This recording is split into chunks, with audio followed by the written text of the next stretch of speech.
Hello everyone and welcome to the Gunpla Network. I'm the Spicer and today's unboxing of the high-grade Cosmic Era Infinite Justice Gundam is brought to you by HobbyLink Japan, the world's largest online hobby shop. Kits, tools, collectibles, and so much more, HobbyLink Japan has everything you need plus some. Not only do they carry more than any other online hobby shop, but they also make your life a little bit easier with a private warehouse option, a currency filter, and worldwide shipping. Be sure to check their link in the description below.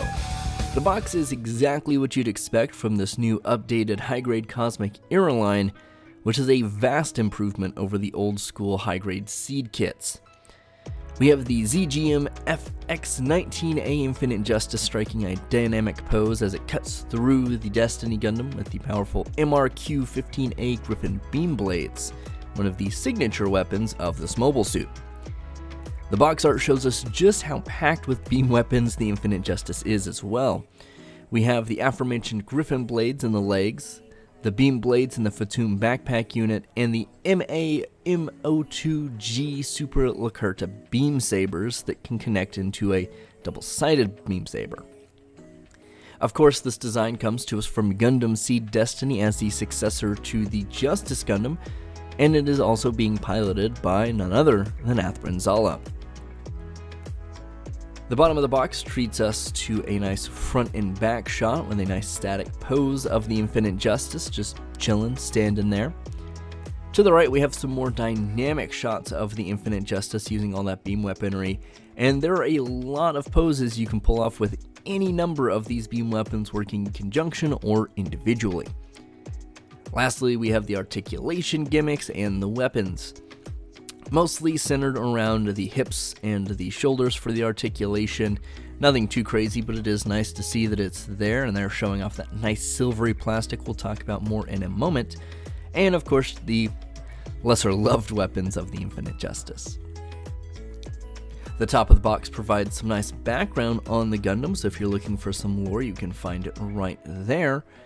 And you have a nice actual, it's an edit, but it is the actual model kit in a similar sweeping kick pose to the front of the box. And then of course we have all the warnings and barcode. Starting off with the runners, and we're starting with the A-plate of course. The A-plate is packing 4 different colors, a nice silver finish, some yellow accent parts, the regular reddish color we're expecting with the kit, and of course the neon green accents.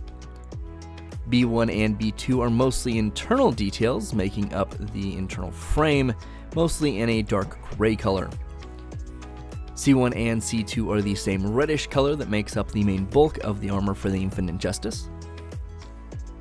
D1 is black, while D2 is a lighter gray, and it's somewhat strange to see the same letter on 2 different colored plates. E1 and E2 make up the white that stands out against the red armor plates of this mobile suit.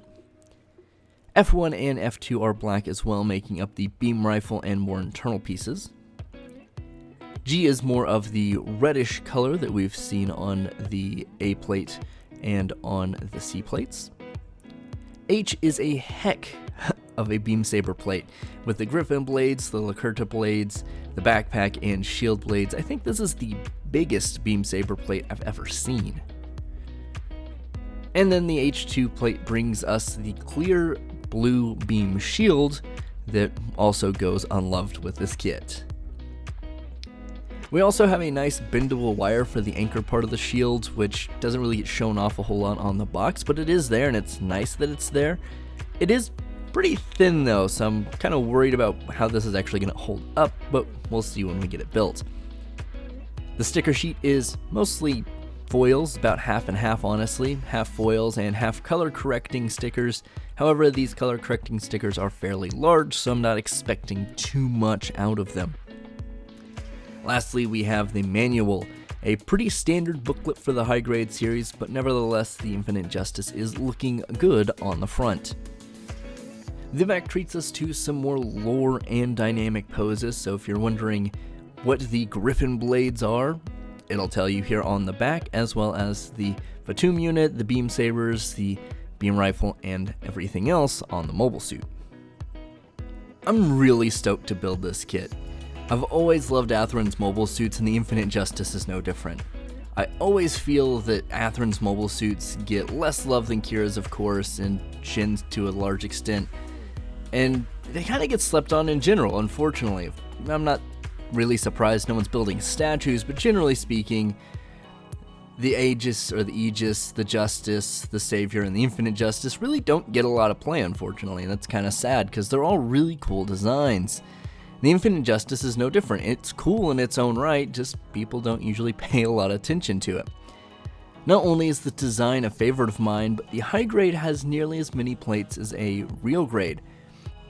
And having built the real grade Justice recently, I look forward to a less finicky and much more posable kit.